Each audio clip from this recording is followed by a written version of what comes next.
I'll give you a little bit of my background so you can probably come up with some questions since you seem to be on the shy side.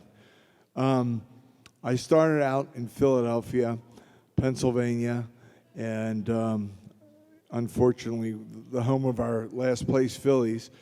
I don't know if they've reached last place yet, but they're probably heading that direction. In 1979, I got into professional wrestling, was trained by Killer Kowalski, Walter Killer Kowalski, God rest his soul, very good friend of mine, very good mentor, like a father to me. He trained me, and I wrestled in 32 states in the United States and all across Canada, New Zealand, Australia, South Africa. I went to South Africa when the President of the United States was not even welcome in South Africa because they were against apartheid, and unfortunately they weren't allowed in there. But I've been all over the place and on TV, thankfully, and just really blessed. And in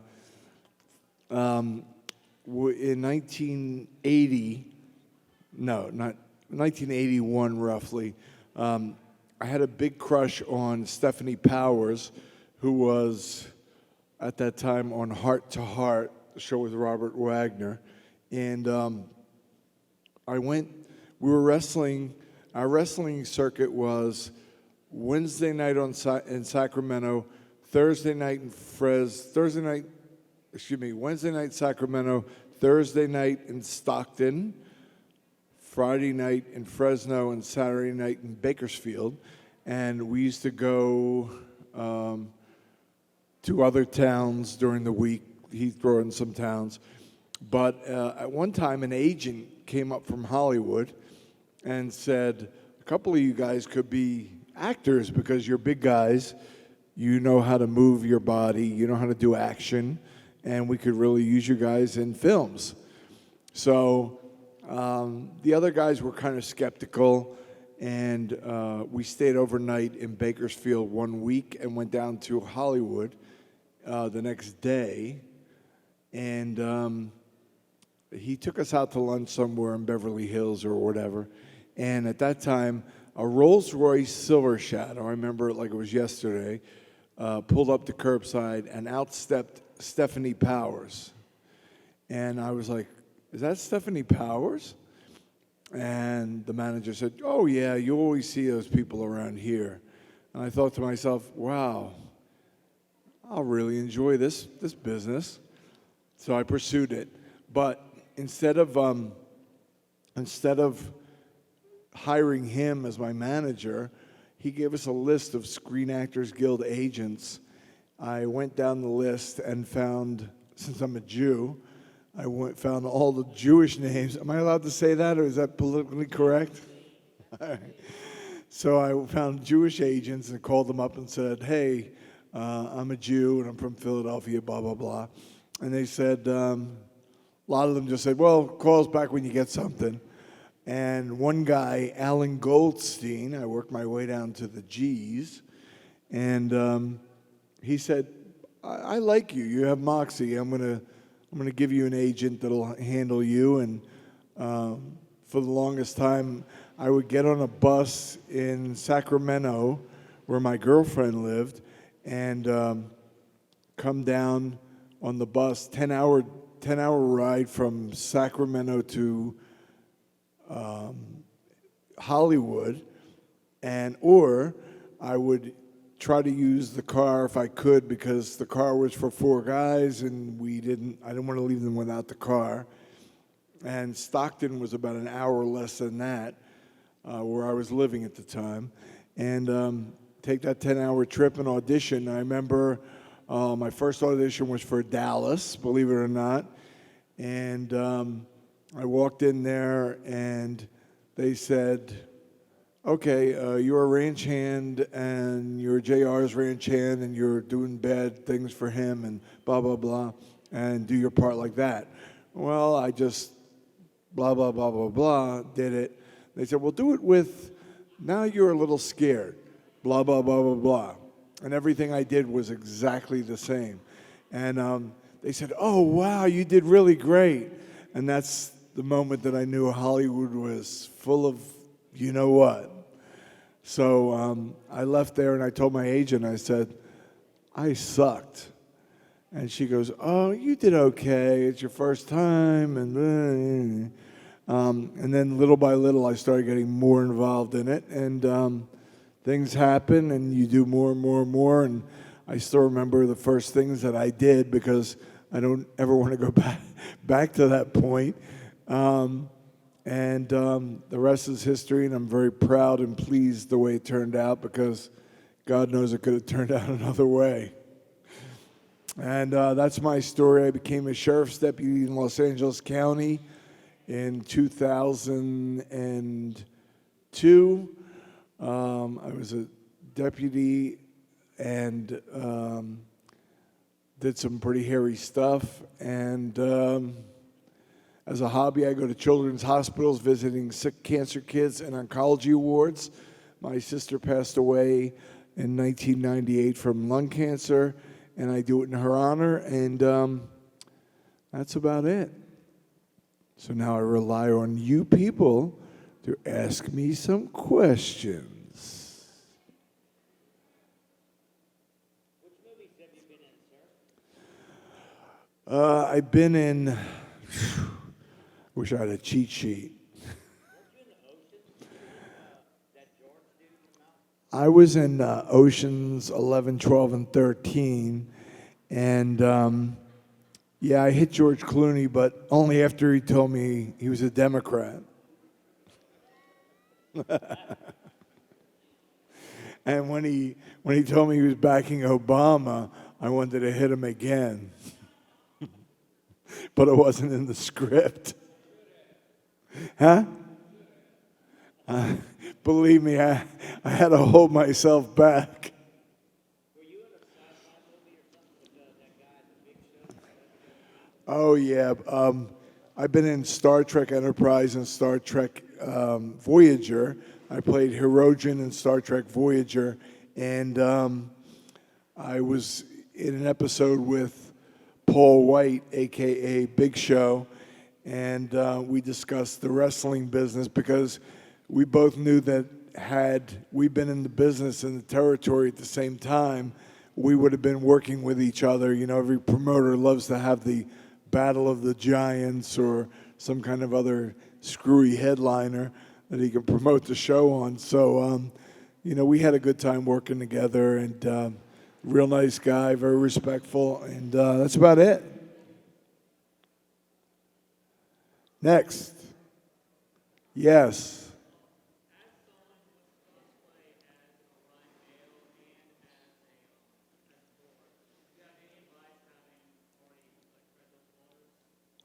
Wait, I couldn't hear you. I'm sorry.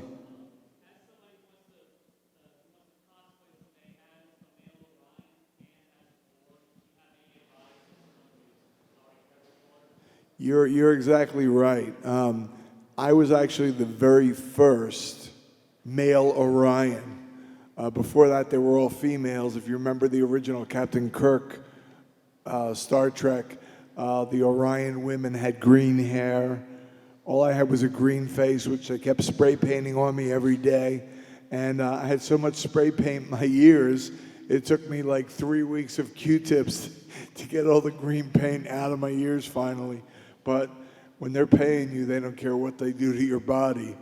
But as far as advice goes, stop by my booth out there and see some of my pictures. They're pretty fascinating. They put prosthetics on my face, appliances they call them, little hooks and piercings. And if you look at the piercings, especially the ones on the back of my head, they went so far as to put, and these are fake rubbery things that they glue onto your head. They actually put rust stains dripping down from those appliances, like as if they were metal and they were rusting on my head.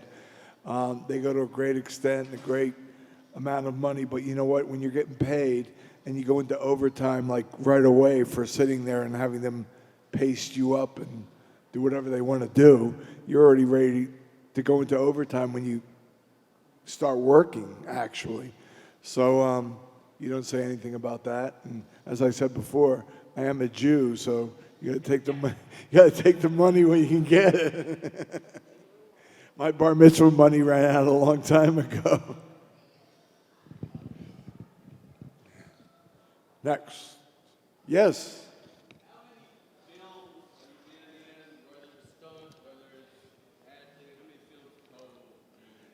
Can I ask you a question, sir?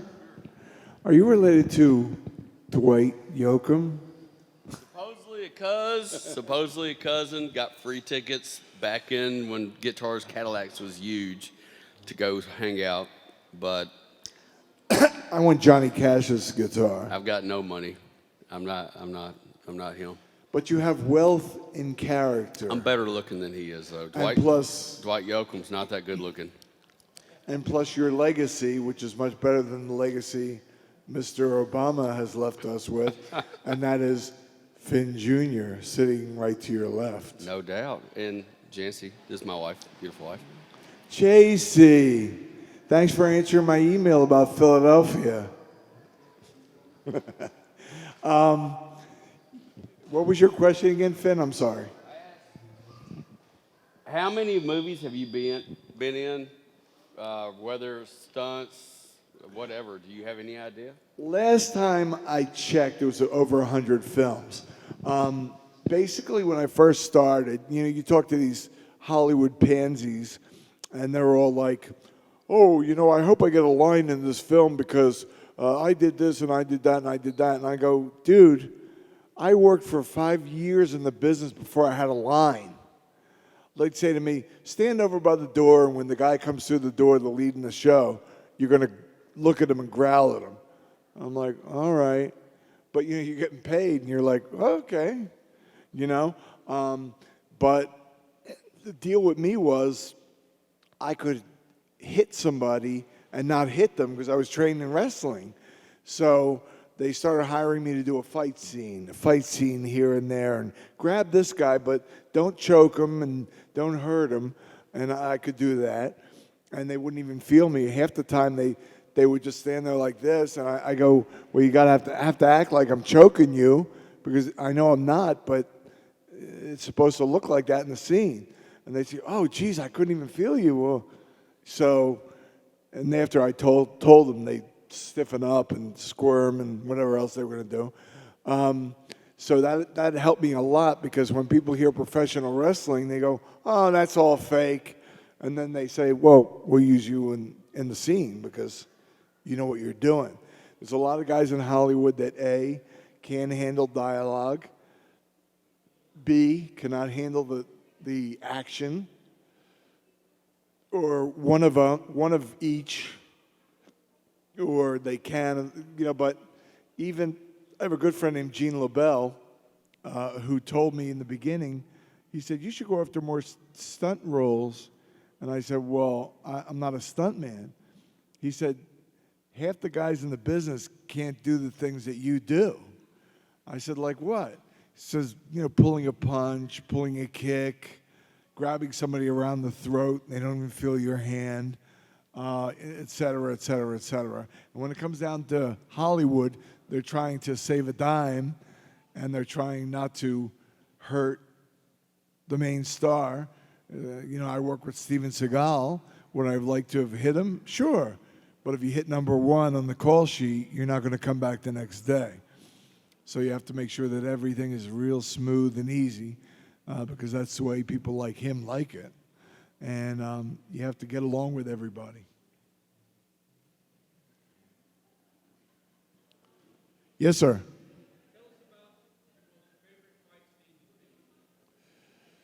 I've done so many great fight scenes. I did a good one with Seagal. I've done several of them with Dolph Lundgren, who's a good friend of mine. I've done ones with Randy Quaid in a movie one time. But the thing about the stars, Clooney, Dolph, all these guys, they like working with me better, much better than working with stunt guys because I'm not going to hurt them. I'm not going to hit them. I'm going to look good. I'm going to make them look good. Everything's going to work out fine. And you go home at the end of the day and you don't have broken bones or scratches, it's a good day. And unfortunately, people will hit you because they don't care. They're overzealous. They're given things that they really shouldn't have gotten. But when the casting director's casting, they'll hire some big guy with a beard and a mustache and long hair. Oh, he looks like the biker. We'll take him. But they didn't bother to ask, can you throw a punch? Can you pull a punch? Can you stick the guy's head in the toilet without flushing it? What can you get done? So, it's one of those things. You're always working against stereotype.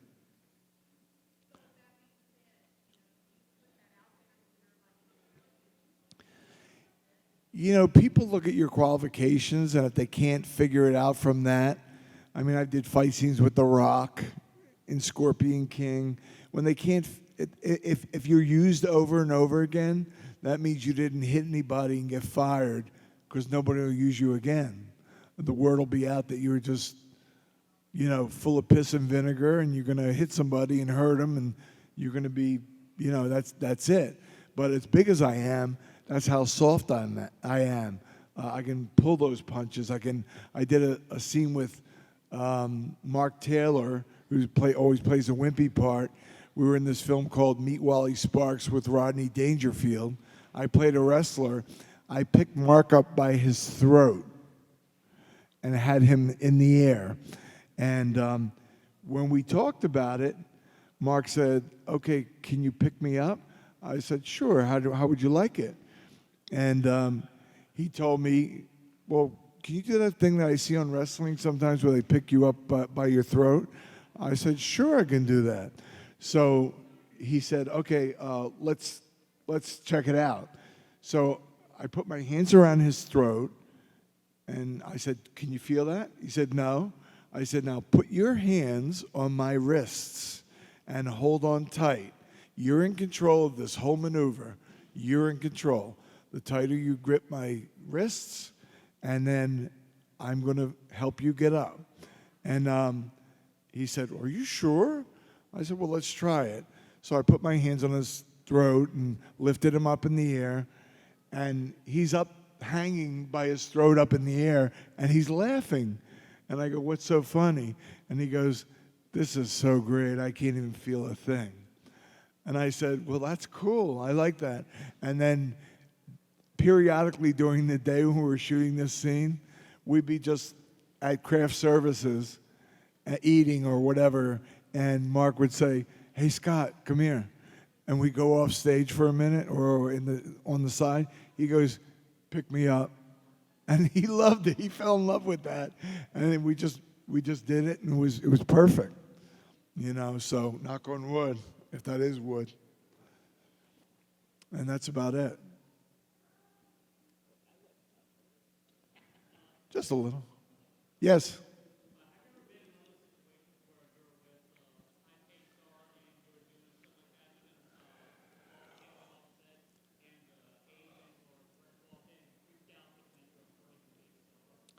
I worked, I don't know if I should tell you this. None of you, I hope, can't blackball me. Is J.J. Abrams in the crowd today? I was working on this film with Tom Arnold, and it was called Just Sue Me. It was about these lawyers in this office, and of course, I didn't like them from the get-go, but there was this one lawyer, Billy McNamara was his name, and if you look him up online, you can see him. Well, there was this part where he grabs this girl and starts dragging her out of a party, and I'm there to protect the girl somehow or another. So I grab him, and he throws a punch at me, and I grab him, and I headbutt him.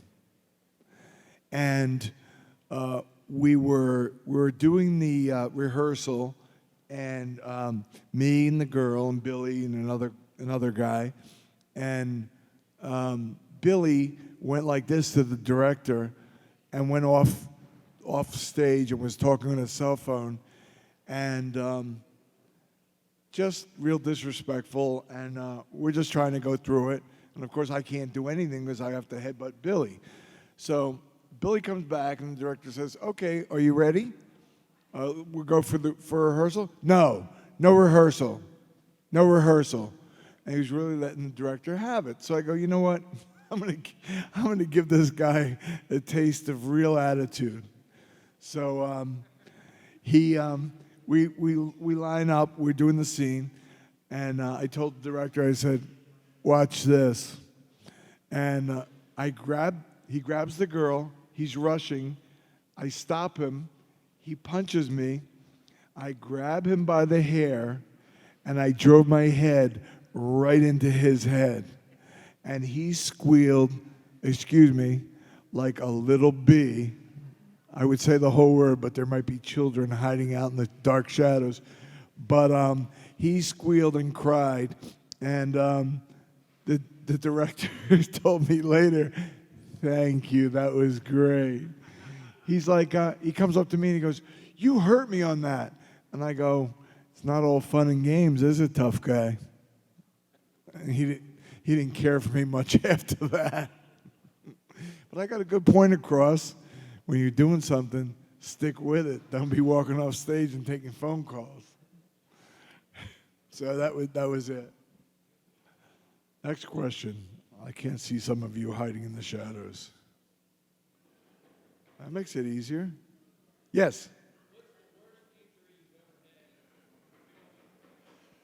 I've had wrestling injuries and I've had filming injuries. Most of the ones in filming were broken noses. I've reset my nose 12 times, believe it or not. Pretty straight, huh? I don't look like Randall Tex Cobb. A chiropractor in Boston, when I was first getting into wrestling, taught me how to do it. And I wish I had $100 for every guy on the road when I was wrestling that broke his nose and came to me and said, "Scott, can you please reset my nose? It's broken." And their nose was all crooked and sticking up that way. And I said, "Sure, it'll be a little painful, but the best time to set it is when it's already been broken because it's numb." And they said, "Really?" I said, "Yeah." And we have this thing called the Cauliflower Alley Club in Las Vegas every year.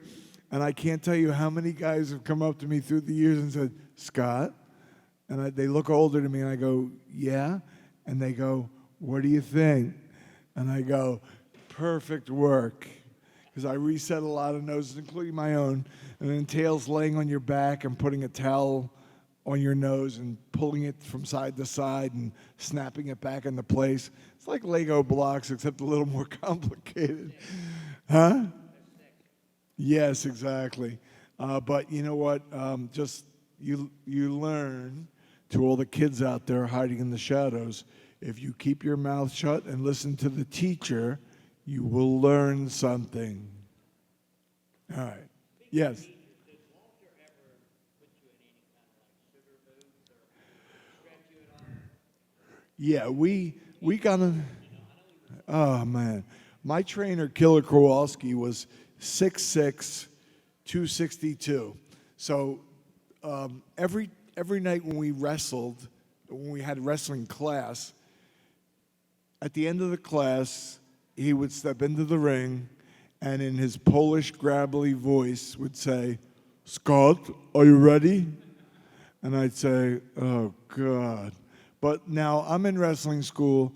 I'm a greenhorn. I don't know anything. I haven't had a match yet. So I'm like, well, I better do what he says because he is the boss. He wore a shirt that said, "I am the boss, Killer Kowalski." So hello, that tells you he's the boss. So we get on the mat, and my tongue would be hanging out within 5 minutes. And he's like, "What's the matter? You're not in shape?" And I'm like, oh, God.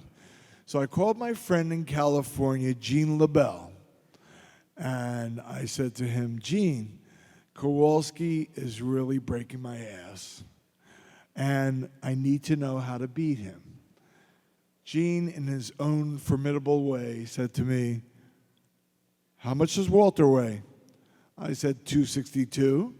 And he said, "How much do you weigh?" I said, 320. He goes, "That's your answer right there. If you stay on his back, he will not be able to breathe." And the next time we wrestled, I rode him around like a bucking bronco. And believe me, he was bucking. And eventually he tapped out. And I called Gene the next day. I go, and he's a Jew like me. I said, "I'm going to buy you the biggest bowl of matzo ball soup you ever had in your life." And that's the way it goes, you know. Just very fortunate to have met the people that I met, and very fortunate to have gone as far as I've gone. And, you know, that's about it. You know, what can I say?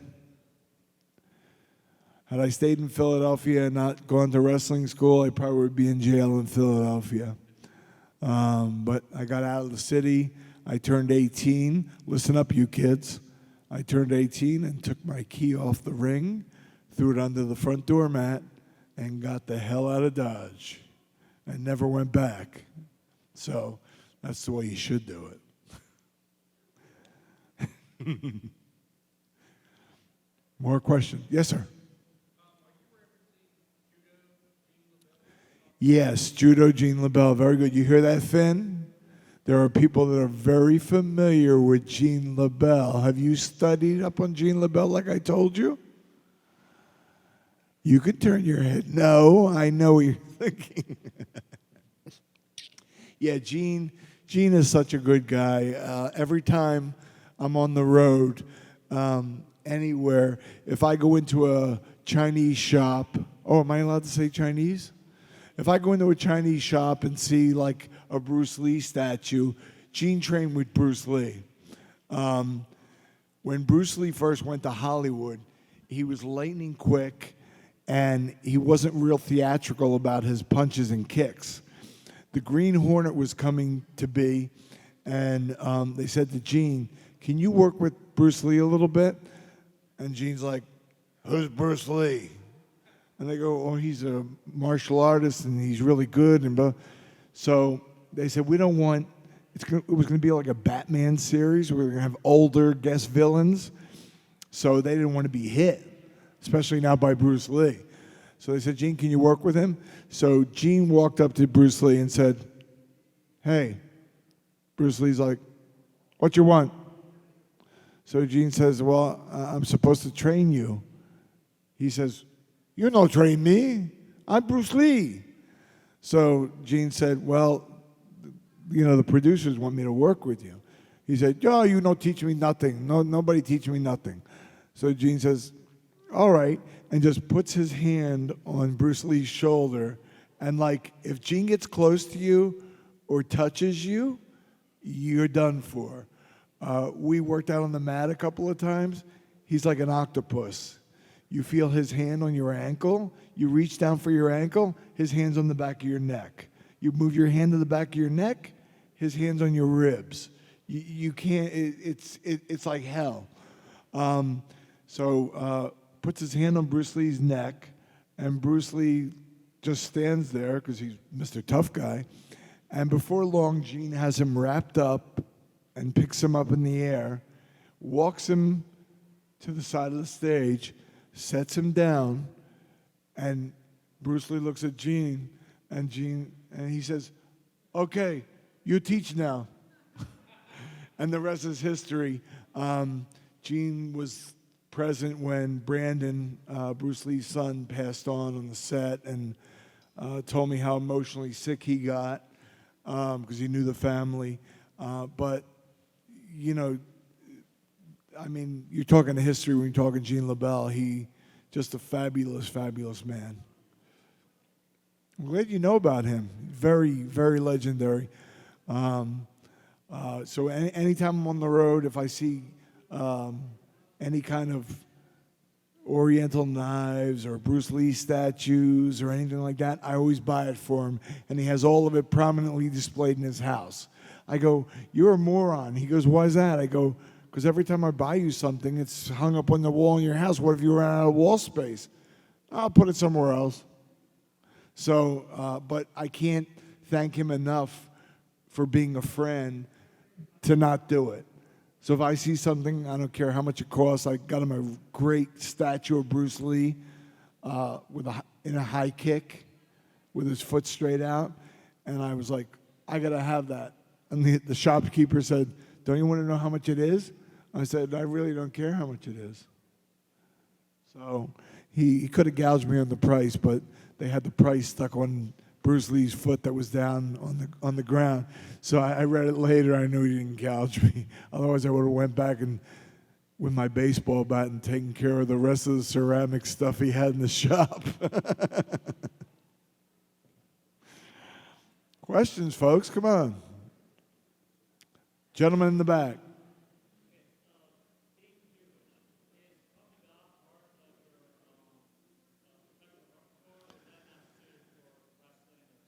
No, we're really not into that. We have other alternate holidays that are Shavuos and Shukas, which is like our holiday of festivals.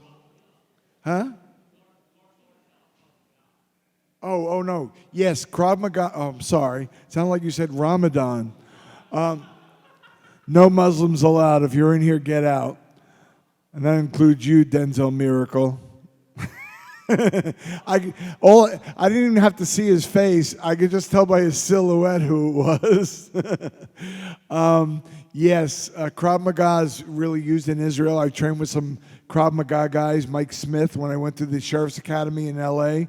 Mike Smith was in martial arts magazines, real big Krav Maga guy. A good friend of mine, Isaac Florentine, who directed the Power Rangers, also into Krav Maga, really tough.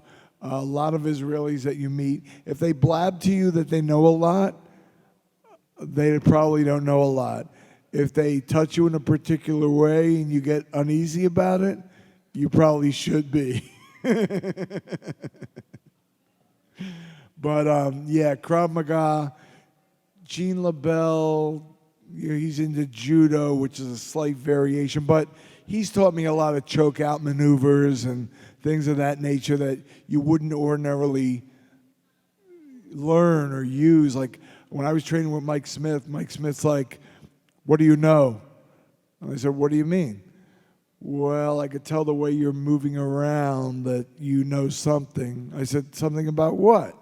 Because half the guys in the Sheriff's Academy couldn't throw a punch. I don't think they've been in a street fight. And I said, well, I was a professional wrestler. And he said, you were? And I said, yeah. And then he said, well, who do you know? I said, this one, that one, this one, that one. I mentioned Gene LaBelle's name. He goes, you know Gene? Because I guess for a while Gene taught some stuff at the Los Angeles LA Police, LAPD, who we call lapdogs in the Sheriff's Department, and number 2 in blue. I'm not saying that in a derogatory way. But yeah, Gene did some training up at their academy for a while. So skilled, great, fantastic. The man who's asked the most questions.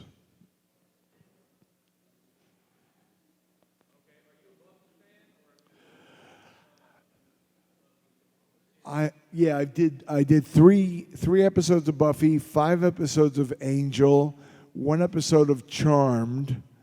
The episode of Charmed was cool because I didn't have to put any special effects makeup. I was looking forward to when they told me I was playing a demon. Yeah, I thought they were gonna put all kinds of makeup on me. They put the Mike Tyson tattoo on half my face, and I'm like, that's it? Come on, where's the 3-4 hour makeup job? They said, no, that's it. I said, all right.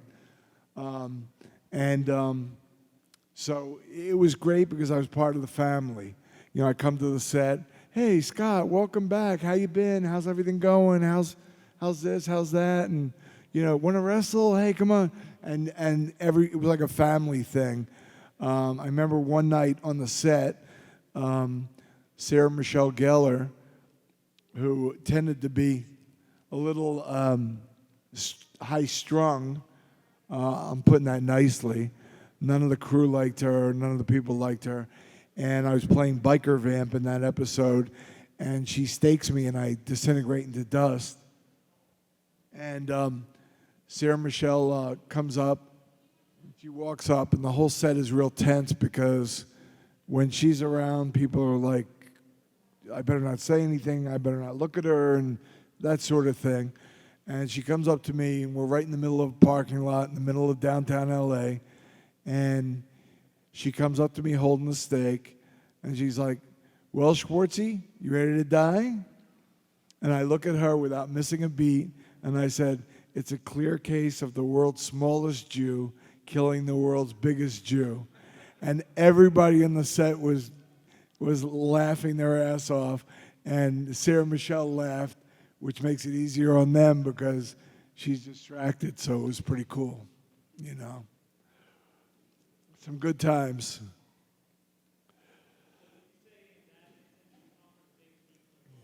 Huh?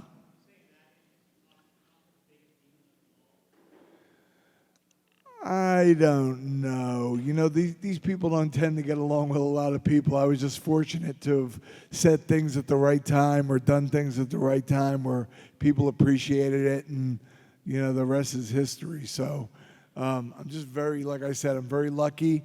And that's about it.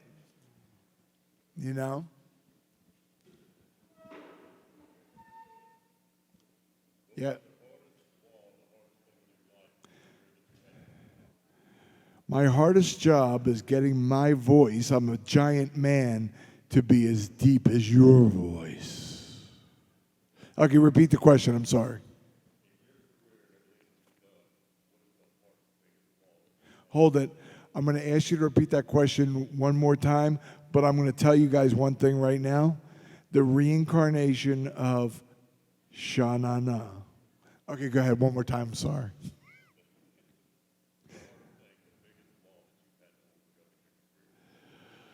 There's a lot of walls you have to overcome, but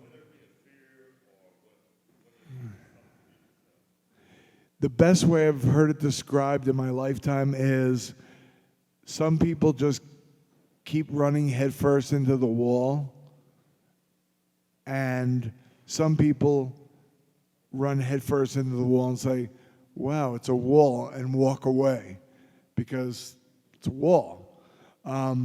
You have to overcome all obstacles no matter what. And I've had a lot, numerous, but you know what? You just got to keep going on. I've had injuries. I've worked through injuries. I was doing an angel one night where I got hoisted. I get shot through the neck with an arrow, which they connected, and dragged up in the air all the way to comparable, a little lower than that ceiling up there. And then this guy comes in who's killing demons and cuts the rope, and I come down. So what they did was they put a bunch of boxes and covered it with sheets and put a pad on there, and I'm going to land in the boxes because I was going to jump off a ledge up there. And I went up there, and everything was cool. However, they had the boxes so sealed that they did not collapse when I landed on them. Usually they collapse. Usually they leave them open, and when you hit it, the air forces out and it collapses. I jumped. I hit the boxes on my back the way you're supposed to do. I bounced off the boxes, and they talk about cracking your skull. I bounced forward and smashed my skull on the cement floor and hit and laid there, and everybody and their mother was coming up and, oh my God, are you okay? Oh God, oh, we're calling the ambulance. I'm like, don't call the ambulance. You know, I could deal with that later. So I went back on stage, and the director said, where are you going? I said, I'm going to go up and do it again. He said, wait a minute, you just smashed your head on the concrete. I said, well, I'm here to do a job, and I got to make sure I do the job. And I went back up, and I did it again. And the director came up to me and said, you know what? Let me see if I can remember what he said exactly.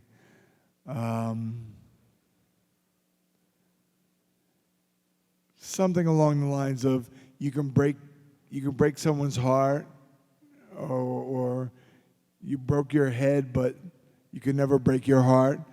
Something along those lines. But they're appreciative of it. Whether they'll hire you again, that's anybody's call, because a lot of phonies out there. But you know, it is what it is. You just do what you got to do, and your work ethic should be the same all the time.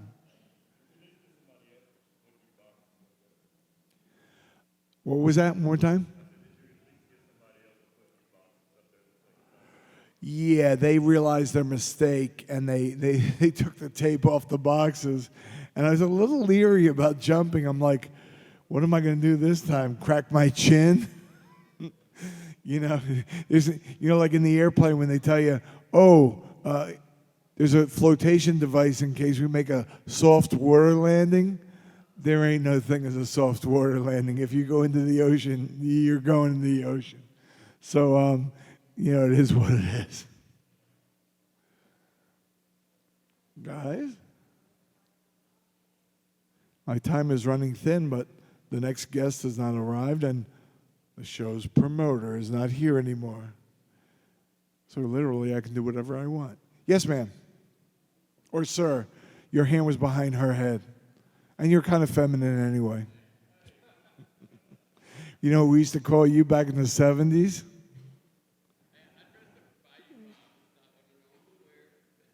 Fembot. No, what was that? I'm sorry. What was the question?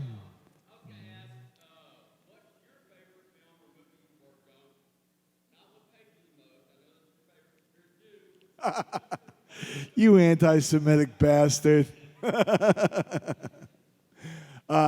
You know what? Creativity is a big part of this whole deal for me. I've done films where I played a Russian, and I speak Russian in honor of my grandfather, who was from Kiev, a Russian Jew. God rest his soul. I like when people come up to me, Fire Down Below. I used a Southern accent. You know, people thought I was a hillbilly, and I'm a Jew boy from Philadelphia. My favorite role was Carmen the Champion. They described it to me. I went in for the role, and I'm playing like kind of a Hispanic guy, and like Danny Trejo was there. All these legendary Tommy Rosales. Look up Tommy Rosales, legend. We became friends actually. Tommy, all these guys, and I'm like, there's no way in the world I can compete with them. They're real Hispanics, and I'm a Jew. So I'm wearing a bandana, and I walk into the director's office, and he's like, and I'm actually playing, I'm not really Hispanic. I'm right on the borderline. I'm a guy who grew up in the Barrio, which is the neighborhood, and I speak Spanish, but I'm not Hispanic. So the director says to me, "Oh, Scott," as most directors are like that, and don't ask me why I haven't hit any of them. I hold back. So the director says to me, "Scott, can you take the bandana off?" So I see that as an opportunity for me to get into character. So I reach up, I grab the bandana off my head, and I'm standing right at his desk, and he's standing behind the desk. And I hold it in my hand and smack it down on the desk, and I glare at him, and I go, "Is that okay for you, sir?" And he backs up. And I'm thinking to myself, geez, that's cool. So after that, I had an appointment at Warner Brothers to go in and meet the producers. They hired me on ER. I'm a patient who goes in the ER, and they're giving me some kind of medication, and I'm afraid of needles. So I spaz out and destroy the operating room or the emergency room. So I'm going there just to get the part. But I'm walking on Warner Brothers lot. My beeper goes off. I used to carry a beeper. But that's a long time ago, isn't it? The agent, Sakamoto, I forget her first name, the casting director, she calls me up. I don't know whose number it is, 213-818. I go, hello, Scott? Yes. This is Marie Sakamoto. I think Maria was her first name. She says, I said, yeah, hey, how you doing? She goes, what the hell were you doing in that room with the director? I said, well, I was just getting the character. She said, you scared the hell out of that director. I said, I did? She said, yeah, you did. And I'm like thinking, oh, God. But I'm thinking, you know, I'm a Jew. I got another role right here. I'm going to get it. No, it's done. It's in the bag. She goes, well, you got the role. 5 weeks. I'm like, whoa. So I actually more or less scared the director into hiring me, which is cool. I'll do it. And I remember every day, I was telling Finn Jr. this, I'd walk out of my trailer and I'd walk down the steps of my trailer and grab my trailer door and slam it so hard, the same way I slammed that bandana on the director's desk. And I'd slam it, and everybody within earshot of where I was like, and one day I had to drive this lowrider truck, and this guy comes up to me and says, hey, man. I said, hey. He said, can I talk to you? I said, sure, why wouldn't you be able to? He said, well, I got to tell you, a lot of us think that you're a real gang member. And I'm like, what, you screwy bastard? So he's like, I'm serious. You're so cool. And I go, well, thank you.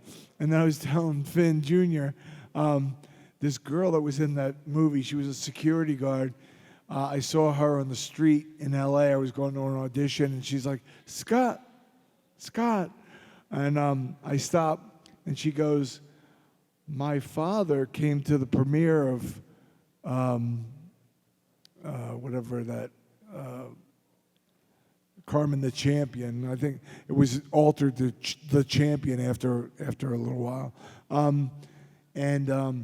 He said, you came on screen. He said, watch that guy. And she said, what do you mean? Watch that guy. She said, he's a nice guy. I like that guy. She said, the father said, I've been inside and he's a bad man. And I'm like, and she's telling me this, and I'm like, what? And she's like, I told him you're a Jew and you're from Philadelphia and blah, blah, blah. And he still said, no, he's the real deal. Because I had tats on my head. And I'm like, wow. Like, the more I thought about that, I liked it. I'm like, yeah. So a lot of work goes into it, regardless of what the Justin Tonys of this world will tell you. I saw him stick his head in here. I'm surprised he hasn't put the hook around my neck and hooked me off stage.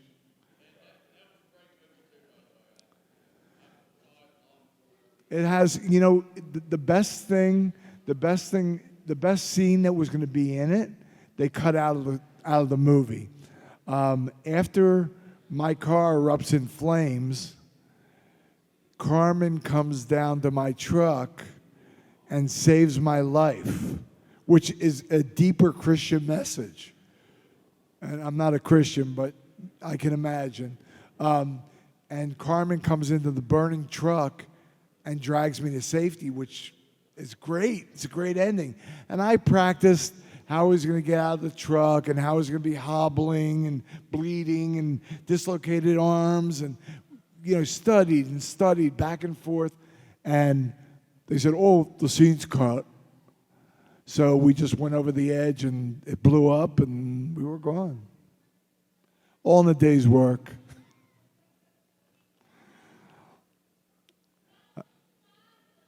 You ready to put the hook on me? You are? Try to make me get off this stage.